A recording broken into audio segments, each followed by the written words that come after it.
Alright, I'm working on this little Maytag 72 engine here.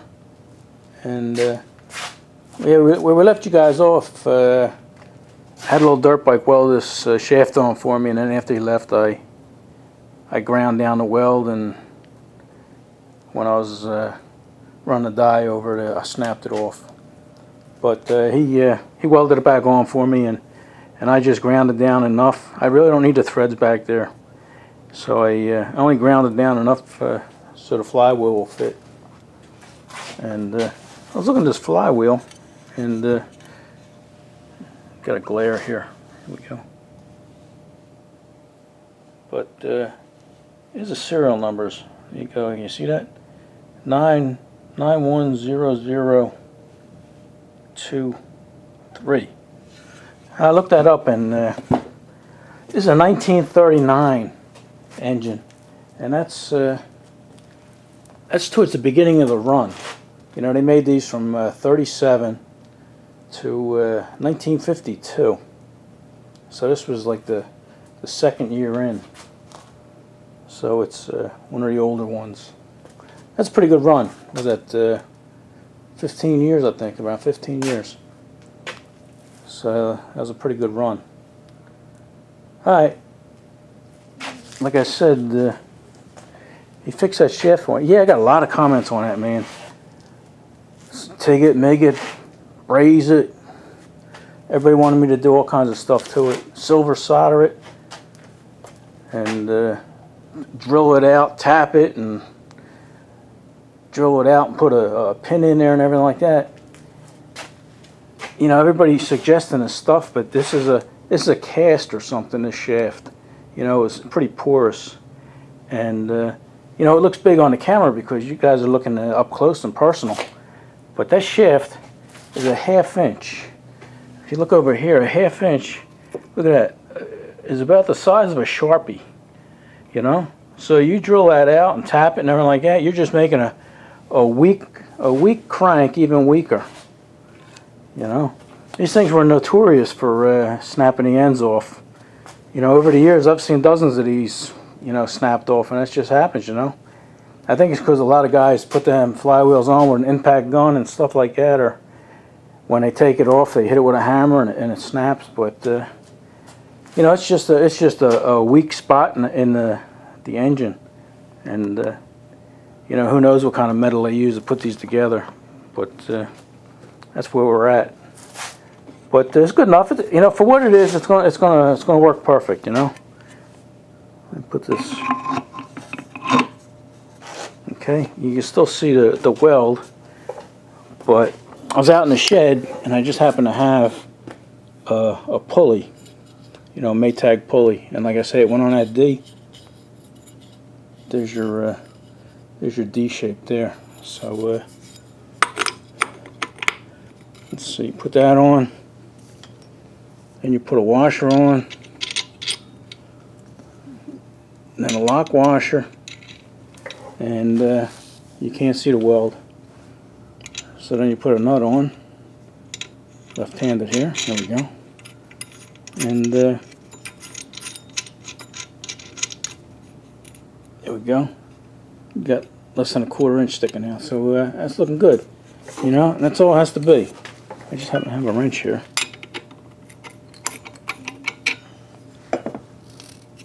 You know, and it just has to hold that wheel on. So we'll be okay. Yeah, I appreciate all the comments and everything. You know, some of them were good, and a couple nasty ones there. One guy wanted me to take this shaft and stick it up my ass. I said, that's not nice. So I deleted that one. Alright, let me get the tripod and I'll show you what we're going to do today. Alright. The first video or the second video, I'm not sure. We wrote down to see what it would cost to fix this thing. Remember that? So, you know, I was out in the shed and to see what parts I had laying around, and I didn't even put this on the list, you know, and you know, that's a good $10, $15 item, but you know, I had it in stock, so we use that. I think I'm going to restore this engine if it starts and runs good, and it has compression, so I think it'll probably run good. But anyway, then I decided I'm going to check, see what we have, see how much it's going to cost to fix this really. You know, and I had enough stuff on hand. So here's a funny little story here, right? We said we're going to need grommets, you know, 2 grommets, you know, to hold the wires, and they wanted like $8 for them, for 2 grommets, and I said it's got to be a cheaper way, and you know, because I got a local hardware store and everything like that, so I started looking on the internet, and for like $8, $9 to $10, you get 180 grommets. So I was reading the reviews on them, you know, and everybody's complaining that, you know, they're hard, you know, and they, you know, they're garbage and stuff like that. And one guy said Harbor Freight has nice ones, you know. So you know, we got a Harbor Freight locally, and I did. I went and bought 180 of them. So I figured, okay, I'll use 2, and I'll have 178 left over. And they are. They're nice, and they're soft, and they're supple. This is the size we need right here, and you can see they bend real nice. So at Harbor Freight, 180 grommets, and the list price was $4.99. And with your 20% off discount, it comes to like $4 for this. So then the funny thing is, after I bought them, you know, I'm looking to see what parts I have. You know, I got the envelopes here, you know, because I want to see if I had a gasket set, and I did. I actually had, I think, 4 of them. But you know, these are actually pretty good kits.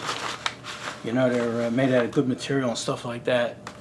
And I got one kit here. I didn't know what I was going to do with it. You know, and it's just it's an older, just sort of like a cardboard kit. So this engine is worthy of this gasket kit here, and I'll be able to get rid of it. So anyway, when I was looking for the gaskets, I'm dumping these out. And don't you know, we already have a set of grommets. I must have bought them years ago. Matter of fact, I was looking at the date on some of these envelopes, and some of them are from 2009. So anyway, so we got the grommets. We got plenty of grommets. All right. Then this second thing on the list here is a muffler. We got mufflers. Spark plugs. We got plenty of them. The gas cap. You know that the thing on there is plenty good. That'll work. So I don't have one of them. But anyway, a taper pin. I needed a taper pin, and don't you know, we have one of them too. You know, it looks like a regular pin, but it's actually tapered. So we won't have to pay for that. And also, right up here it says kicker return spring. Right? I found one of them. So that's one less thing we have to buy. And then I had 2 sticker sets. I don't even think we put that. We didn't even put that on our list. Yeah, we didn't even include that. So I have, and these are the good ones. You know, I hate to use that. You know, the newer ones, they're sort of stickers, and these are actually water slide transfers. So I might buy some stickers just to see how they are, and you know, save these for a real good engine. But anyway, they're here if I need them. This is for a 72, and I think this is for a 92. Yeah. 92 has a different sticker on it. Yeah.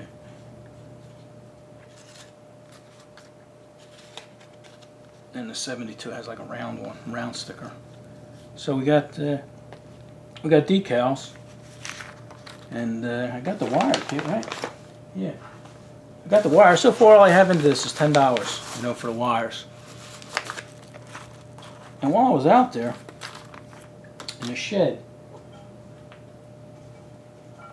I actually found one of these, right? I don't know if you guys noticed it when I took that gas tank cover off. It was cracked and re-welded. You know, I had a bad weld here, and then where the kicker was, that was welded back on and everything. So I have one of these laying around. You know, and was talking with Daddy Dirtbike about it, never like that, and he says, what are you gonna do with them? You know, what do you do with all these parts? And probably nothing. You know, they'd probably lay on the shelf till I died. All right, let me clean this up here. Let me get this out of the way.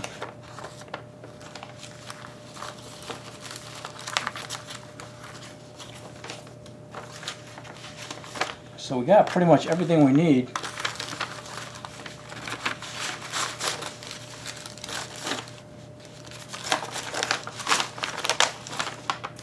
And then, right, we got the kicker spring. We got the gasket, the condenser. That's what we're gonna do today. We're gonna recap that. We're gonna restuff that capacitor. You know, because I got plenty of capacitors. So we got taper pin, wires, condenser, the tooth spring and the bolt. We also checked the check valve. Right, that check valve was good, which is good. All right, so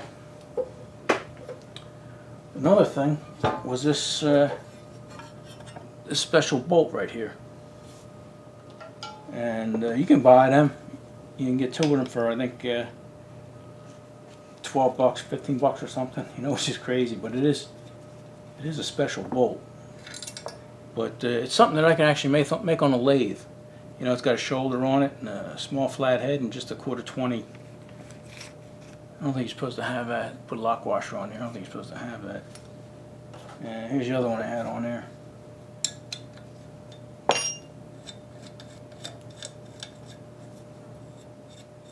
Oh boy. Not supposed to be that long. Alright. And like I said, there's oh, look at that. Got this little spider.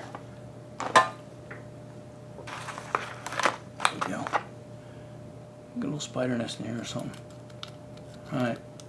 There's a little spring that goes in here and leans up against the bolt. So that's spring loaded. So we should be able to find that spring. You know what else I seen while I was out there? Actually, I had a whole crankshaft, but we're not going to replace that crankshaft. Actually, the crankshaft is worth more than the whole engine because so many of these are broke off. People can't find them. So there we go.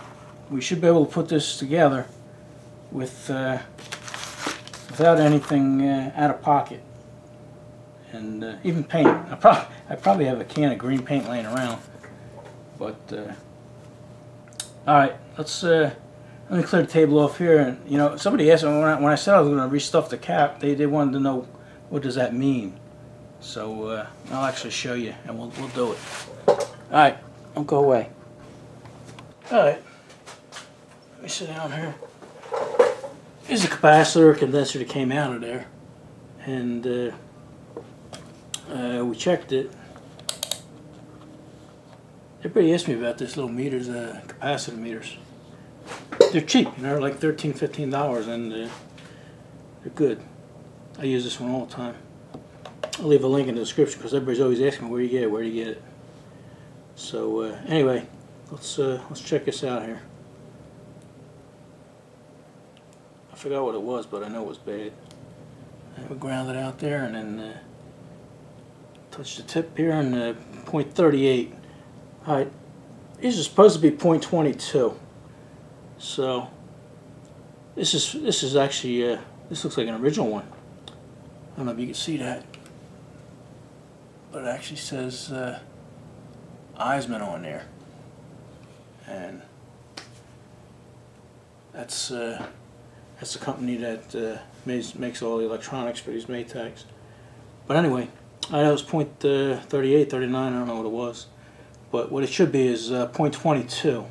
So that's 1939. It's 81 years old. Not bad. Yeah, the newer ones, the capacitors come in all different sizes and shapes. You just got to make sure you have the right rating on there. I got a bunch of these here. I used to restore radios and stuff. But you really don't have to restuff them. It's just, you know, something to do, and makes it look original. Even though you're not going to see it. It's going to be hidden behind a flywheel. But you could just take a regular, here's a newer one,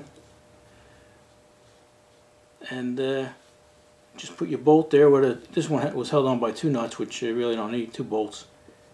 and hook this up, solder this to whatever you have to solder it to.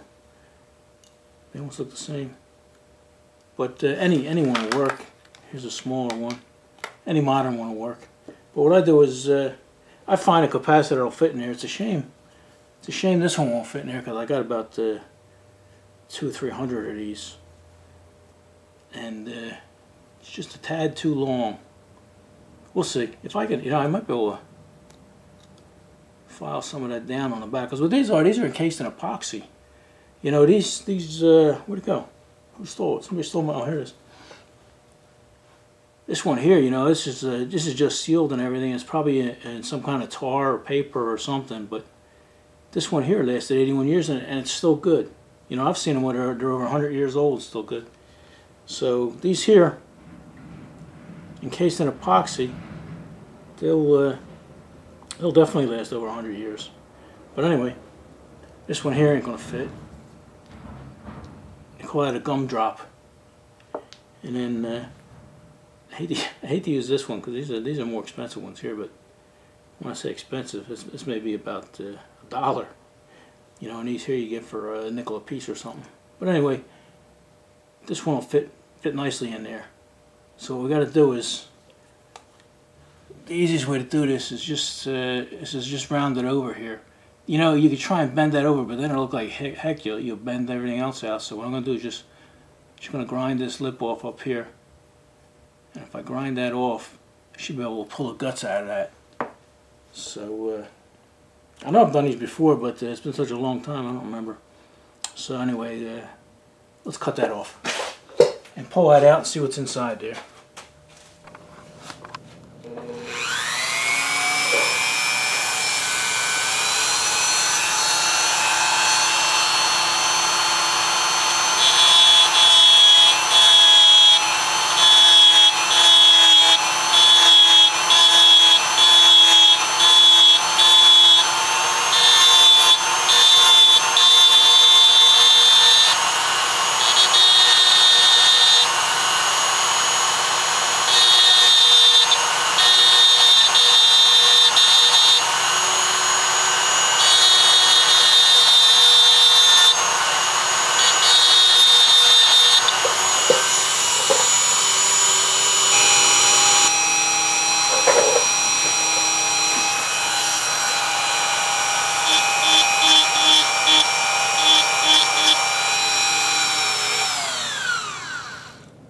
Alright, looks like we're almost there.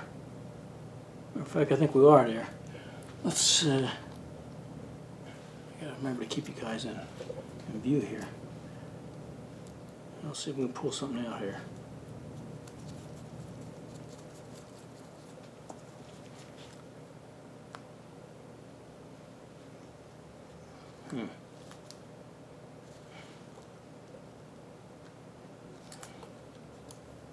Oh yeah, looks like it's moving.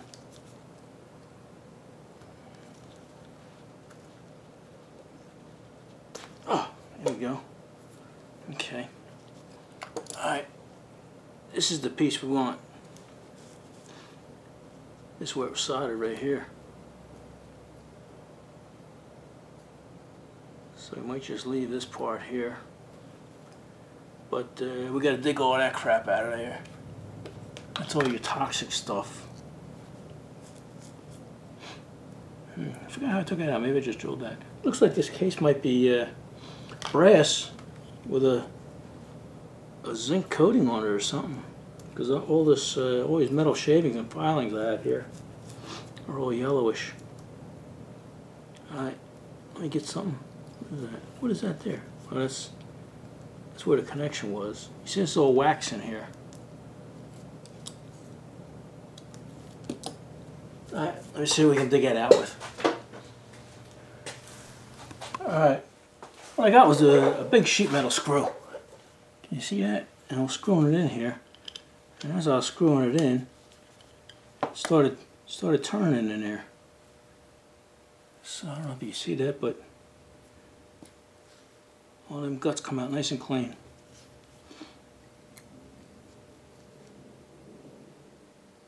So that, we'll have to hit that with a little lacquer thinner or something, and it'll be perfectly clean in there.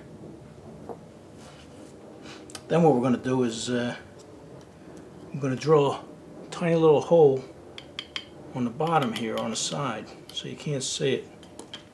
And then we'll stick this in there. That's our ground. And stick it through there and solder that. Okay, but first, let me clean all the wax out of here. There's really not much. Alright, yeah, we cleaned all that up, and I took the top and soldered it here. I soldered it real close. You see that? You know what? I've got my clippers. Don't go away. Alright, thanks for waiting. Alright, yeah, I soldered it real close here because you don't want this wire touching the sides. There is no positive or negative on this, but you just have to choose which one you want. So let's clip that off of there, and then I'll bend this, and it's all centered up. I was looking at it. Sorry about that. I was looking at it. Alright, I even sanded this down a little bit so when I glue it, it'll be okay. It'll have something to grab to. And well, before I did any of that, I drilled a baby hole in here and tinned it with some solder or solder, as my British and Australian friends would say. So we're going to stick it in there, stick it in the hole. Wow. Gonna leave quite a bit of wire in there. That'll give me room to play with. Alright, let's see what we got here. I should have heated the gun up first, huh?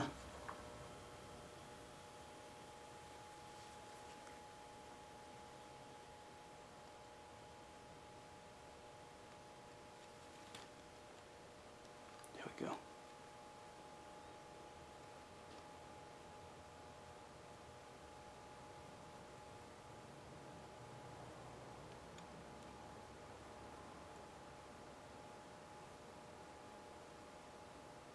I'm trying to rush things. I should have let that. I should let that heat up.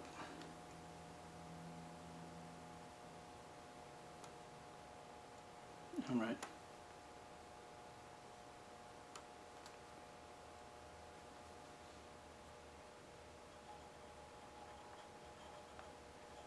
Oh, that's a good solder joint there. Cut off this little tiny titty here.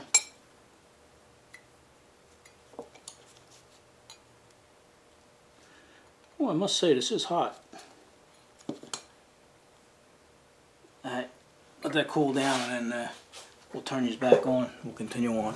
Alright, that cooled off. Before we go any further, we want to check to make sure it's still working. So, should be 0.22. You don't know what happens when you start putting heat on stuff. Alright. Here we go. Still got it. 0.22. Alright. Like I said earlier, I cleaned the inside out. I ran a piece of sandpaper around the inside and then cleaned this all up. So this is all ready to go. Now what I'm going to do is I'm going to glue it with this. You know, I used to epoxy them, but this E6000 stuff is pretty good. I'm going to try that.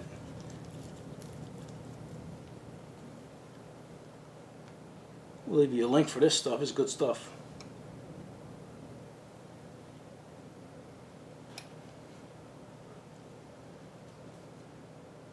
I'm going to glob it around on one here.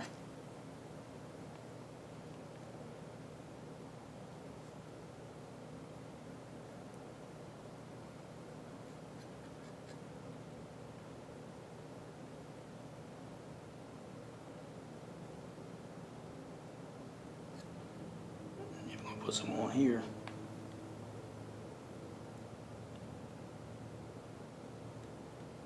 Don't worry about being messy because you can clean it up after everything's all together.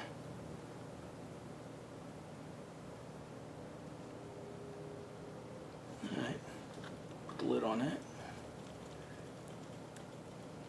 Now let's push this in here, see what happens.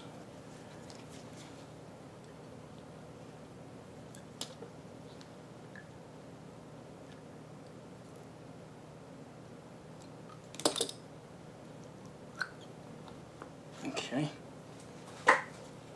all right together.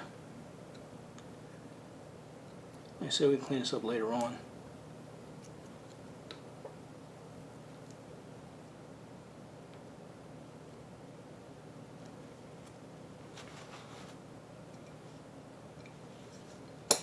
Alright, now I'm going to squeeze it together. That bolt, I bet that bolt is going to... There we go. Yeah, the bolt going in. You know what?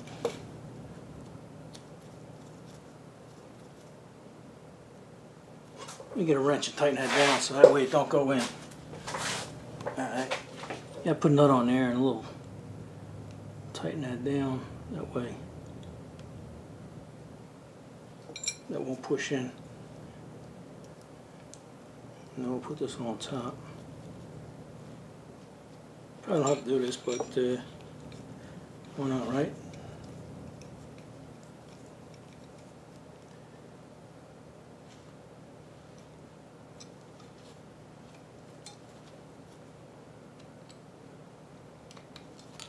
Yeah, this stuff dries pretty fast.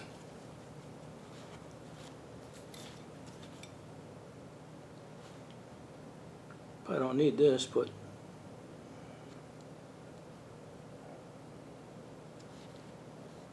we got it. And like I said, once that dries, or clean it up. You never know what's on there.